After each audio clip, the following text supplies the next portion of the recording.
And now it's time for Talking Trade with Sandy Siegel and Ken Wasylik, sponsored by the Wisconsin Center for Manufacturing and Productivity, Michael Best Strategies, and Carroll University. Welcome to another session of Talking Trade. My name is Ken Wasylik, Managing Director of E.M. Wasylik and Associates, a international business development company. Well, we're really happy today. We have a special program with Professor Denis Leclerc. He is a professor at the Thunderbird School of Global Management, part of Arizona State University Enterprise. And his expertise is in global negotiations and cross-cultural communications. So, Denis, thank you so much for joining us today. Well, thank you very much for the invitation, Ken. Really appreciate it. You know, cross-cultural communications is one of those classes when I was at Thunderbird that was taught, from the very beginning, because it was so important when you start trying to negotiate with other cultures. Can you just give us an overall, why is understanding cross-cultural communications so important in global negotiations? Well, actually, it's the core, and that's, I think, the DNA of Thunderbird. It's very hard for people who have not been to Thunderbird to really understand what it is, but everything we do at Thunderbird is really global in orientation. So, in cross-cultural communication is the foundation. So, I see all the students who come to Thunderbird. I teach in the core classes. And it's very important because even though we have amazing technology, like what we are doing right now, we're on Zoom. I don't know where you are located. I'm in Phoenix in Arizona. We're able to have this amazing conversation, but there is nothing like face-to-face conversation, face-to-face deal making, and the ability to understand the person from their perspective is even more critical now. I mean, technology is helping, but it's not the end of all. So that's why. Understanding the other side was always important because, everybody thinks a little differently. So in any type of export, import, services, education, cross-cultural is understanding the other side is so important. Absolutely. And it's not only the language. So we're doing that conversation right now in English. My English is pretty good, I think. I have a slight accent, but it's not too bad. But if you think about doing global business, and English is the language of conversation, but for the people who are talking to you in English, it's their third or fourth language.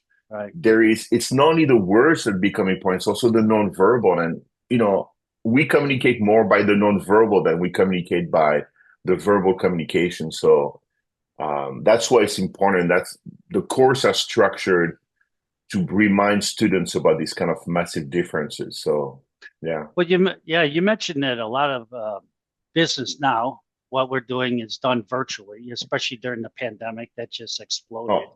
And I know our initial conversations with many of our partners across the world is done. And you mentioned that you kind of missed that body language. So how do we navigate that cross-cultural understanding in a virtual world? That is the very important question. I think it requires people to really pay attention to their team, especially when you're in a virtual system that you're using Team or Zoom or whatever you're using, because it's really be able to read that nonverbal when you have somebody who wants to say something. But yes, you can click on the little icon at the bottom of the screen and say, I have a question, but it's really being able to do that nonverbal, really be good and fine-tuning that ability that you have of checking everybody all the time, doing kind of that laser kind of like, I'm going around and see, does Ken understand what I'm talking about? Or you are nodding, so it means that you must agree with me.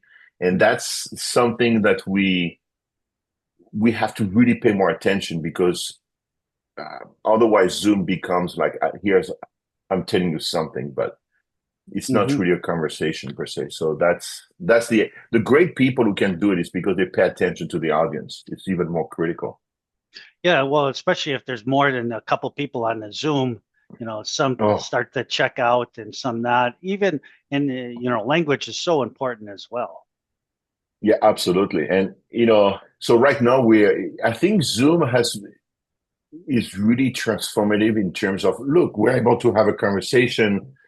Um, it has helped multiplying the touch point with people. I think to Mhm. me that's amazing, but the quality of the touch point is the part that is very important. I remember reading a research project that was done like in the mid 1990s, and they were saying that when you talk about global teams, Mhm. when they have a conflict, usually organizations send a person when you have a conflict. So, for example, you have an American company having an overseas offset, like maybe in India. Everything goes well. When something goes wrong, they send basically the American overseas to India to fix the problem. And that person is there for 5 days.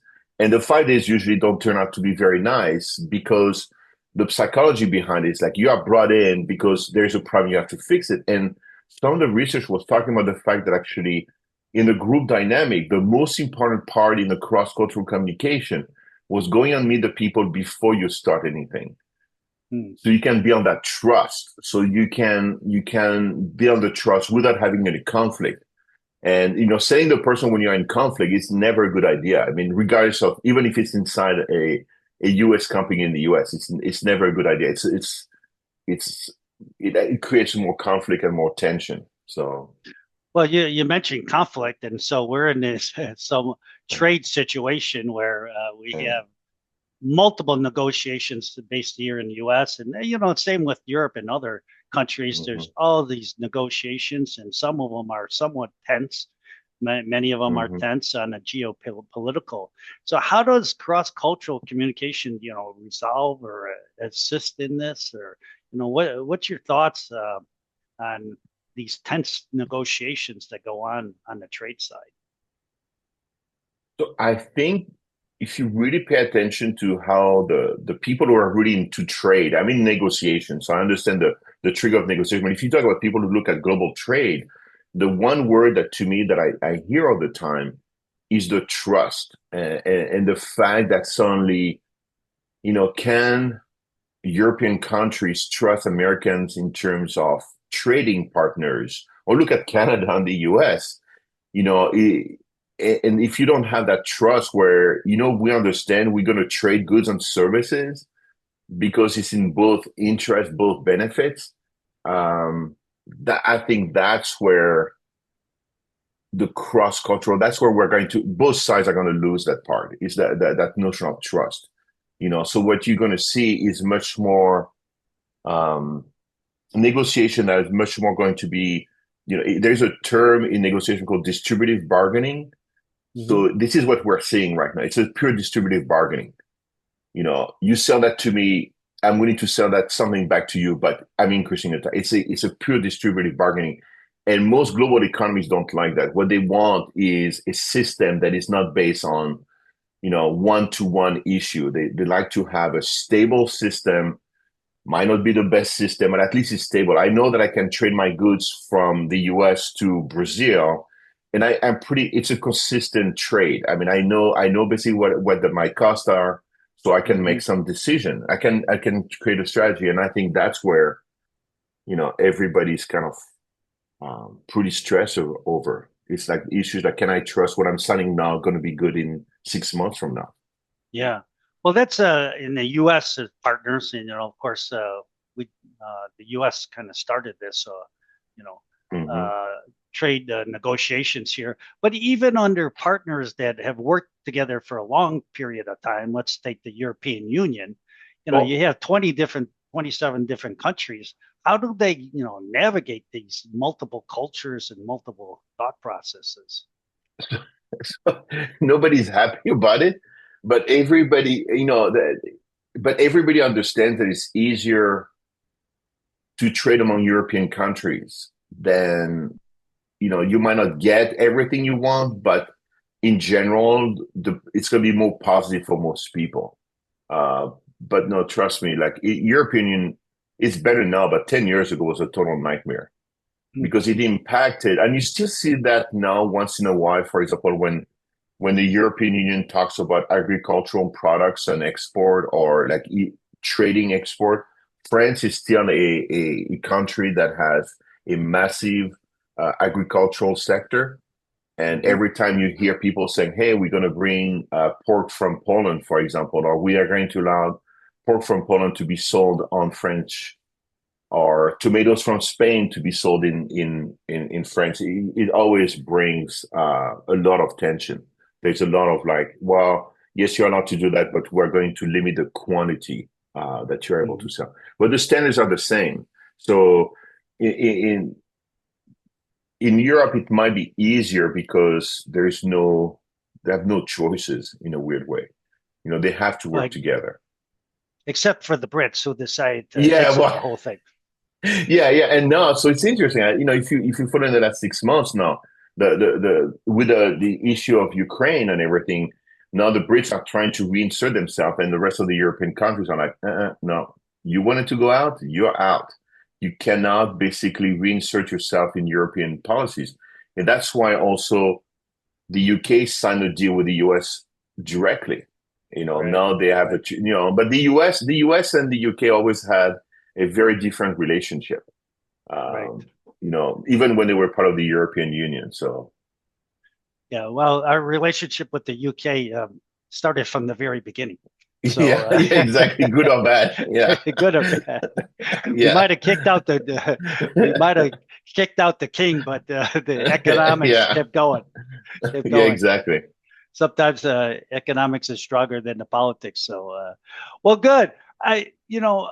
We do Talking Trade is really focuses on the small, medium-sized business people on the commerce side that are those individuals that go overseas, find export markets, find import markets, their supply chain. Is there a couple of practical steps that you say if I'm just first getting into it, or even if you're doing it for 10 decades? Is there any practical steps that you can recommend to our audience here? So, yeah, actually, so I learned a couple of things because I had my own business for 15 years, and we were exporting in Canada, we're exporting in Australia, and we were talking about exporting to Korea.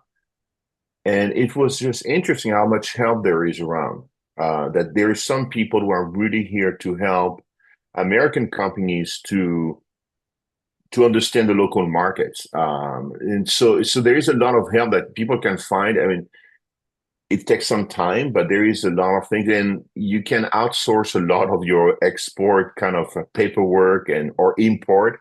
I know when I was trying to export to South Korea, the U.S. Embassy in Seoul actually was very useful. The American Department of, what's it called exactly? I'm sorry, I don't want to U.S. Commercial Service. Yes, yeah, U.S. Commercial Services. They were just absolutely, it was just staggering. I was just like, and the fee was pretty low because they say, no, you have already paid your taxes. And that's something that, when people bash the U.S. government all the time, there's some good things, when you have a small business. So you can get some help on that, but I think it's really understanding your market, though. Do the work to make sure you understand the market, because you're going to have to change. Like, if you want to be very practical to talk about cross-cultural issues, you might have to change your labels. You might have to change your SKUs. You might have to do a lot of things that you're not used to.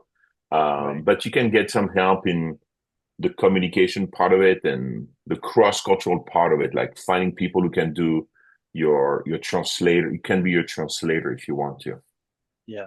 We're part of the Wisconsin District Export Council here, and we have a number of experts at that. Interesting, the U.S. Commercial Service is somewhat under the same federal cut atmos, which is putting stress on the exporters, especially in this part of the world. But that's a really good suggestion.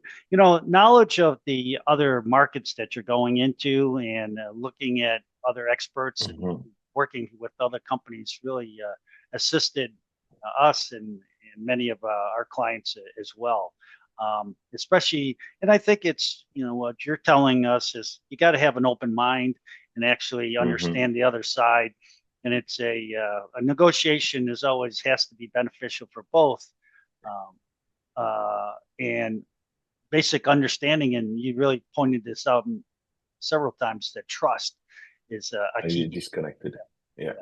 Is definitely not only a key element, but almost the element that has to be done. So, and also to add to what you're saying is sometimes in the US, we really think about, like, we think we're going to do business like in 60 days, 90 days, like we can do it here in the US, in the home country. And as soon as you cross border, you can multiply that by 2 or 3 times. So if it took you 90 days to get to a market here in the US, multiply that by 3. And because there's many things you're going to discover on that path, on that journey of exporting your product or dealing with different customers that you never suspected. And sometimes they can be slight adjustment, but they can be critical to your business. So, in cross-cultural communication, there is a concept of silence when you communication. You need to add that silence in doing business across borders. You need to think that you're going to ask a question, or you're not going to get the answer right away. Trade is not going to happen that quickly, unless you have a clear product and you have a clear identification. But even for us, when we sold in Canada, it took us longer than we thought. So sure, yeah. Well, that's the how do I say, that's the adventure of doing business internationally, is that we're dealing with individuals that have different techniques in negotiations, as well as their learning as well in their backgrounds. So, well, Denis, we're out of time. We could have this conversation for another who knows how long, but it's really interesting. And so thank you very much for joining us on Talking Trade. And we look forward to another session. Tune into our next session on Talking Trade. Thank you. Thank you. You've been listening to Talking Trade with Sandy Siegel and Ken Wasylik, sponsored by the Wisconsin Center for Manufacturing and Productivity, Michael Best Strategies, and Carroll University.